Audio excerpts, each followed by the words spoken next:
আমাদের অনেকের জীবনের লক্ষ্য থাকে একটা ভালো সরকারি চাকরি, সুরক্ষিত সরকারি সুযোগ সুবিধা, ভালো বেতন, সামাজিক মর্যাদা ইত্যাদি বিভিন্ন কারণে মানুষ সরকারি চাকরির প্রতি আকৃষ্ট হয়ে থাকে।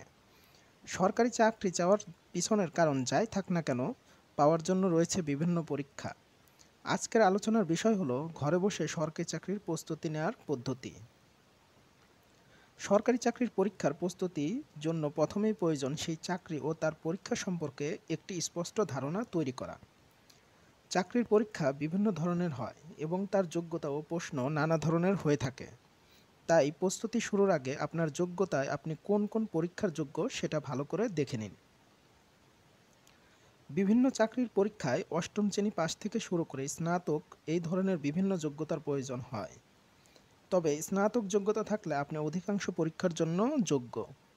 তবে প্রতিরক্ষা বিভাগের বিভিন্ন চাকরিতে শিক্ষাগত যোগ্যতার সঙ্গে কিছু শারীরিক যোগ্যতার পরীক্ষাও দিতে হয়।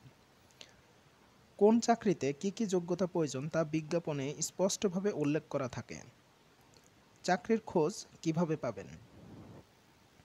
বর্তমানে ইন্টারনেট যুগে এটা খুব একটা মুশকিল কাজ না। প্রায় সমস্ত চাকরির পরীক্ষার বিজ্ঞপ্তি সেই সংস্থার অফিসিয়াল ওয়েবসাইটে প্রকাশ করা হয়।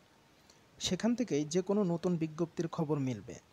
এছাড়া সরকারি চাকরির খোঁজ বিভিন্ন সাপ্তাহিক পত্রিকা রয়েছে, সেখান থেকেও পাওয়া যায়। বর্তমানে চাকরির খোঁজ দেওয়ার জন্য অনেক ওয়েবসাইট ও ইউটিউব চ্যানেল রয়েছে, সেখান থেকেও যে কোনো নতুন চাকরির খবর পাওয়া যায়। আপনারা চাইলে আমাদের ইউটিউব চ্যানেলটিও সাবস্ক্রাইব করে রাখতে পারেন।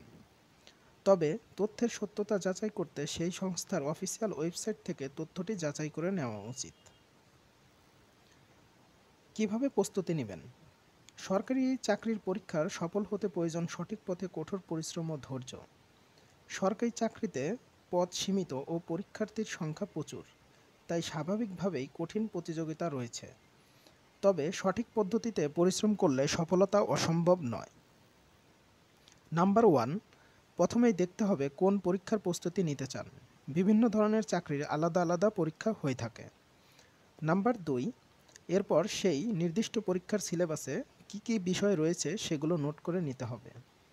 নাম্বার 3, বিষয়গুলো সম্পর্কে স্পষ্ট ধারণা নিতে ও তার থেকে কী কী ধরনের প্রশ্ন আসতে পারে তা জানার জন্য ইন্টারনেটে ওই বিষয়গুলো সম্পর্কে লেখা দেখতে পারেন বা ভিডিওর সাহায্য নিতে পারেন। যদি মনে হয় তবে বাজার থেকে কিছু বই এনেও দেখা যেতে পারে। নাম্বার 4, একবার ধারণা নেওয়া হয়ে গেলে এবার প্রয়োজন নির্দিষ্ট লক্ষ্যের জন্য নিয়মিত ও সঠিক পদ্ধতিতে অনুশীলন করা। যে কোনো চাকরির পরীক্ষায় সফল হতে টাইম ম্যানেজমেন্ট খুবই প্রয়োজন। আর এই কাজে সাহায্য করবে মক টেস্ট, অর্থাৎ আসল পরীক্ষার আগে ঘরে বসে প্র্যাকটিস পরীক্ষা দেওয়া। এতে পরীক্ষায় টাইম ম্যানেজমেন্ট ও নিজের প্রস্তুতির সঠিক অনুমান পাওয়া যায় এবং নিজের ভুলগুলো খুঁজে বের করে তার সমাধান খুঁজতে সুবিধা হয়। মনে রাখতে হবে যে কোনো বিষয়েই সাফল্য আসে কঠোর অনুশীলনের পরেই। রাতারাতি সাফল্যের আশা নিয়ে কোনো কাজ শুরু করলে তাতে বিফল হওয়ার সম্ভাবনাই বেশি থাকে এবং সরকারি চাকরির পরীক্ষাও এর ব্যতিক্রম নয়। নির্দিষ্ট সংখ্যক পদ, প্রচুর প্রতিযোগী, হয়তো এ কারণেই সফলতা পাওয়ার কিছুটা কঠিন মনে হতে পারে, কিন্তু তার মানে এটা কখনোই নয় যে সফল হওয়া অসম্ভব। মনে রাখতে হবে আজকে আমরা যাদের বিভিন্ন সরকারি প্রতিষ্ঠানে কর্মরত অবস্থায় দেখি তারাও আমার আপনার মতন মানুষ। তাই তারা যদি পেরে থাকে তবে আপনিও পারবেন। তাই মনে আশা, নিজের প্রতি ভরসা আর সফল হওয়ার দৃঢ় সংকল্প নিয়ে আজ থেকেই প্রস্তুতি শুরু করুন। ধন্যবাদ।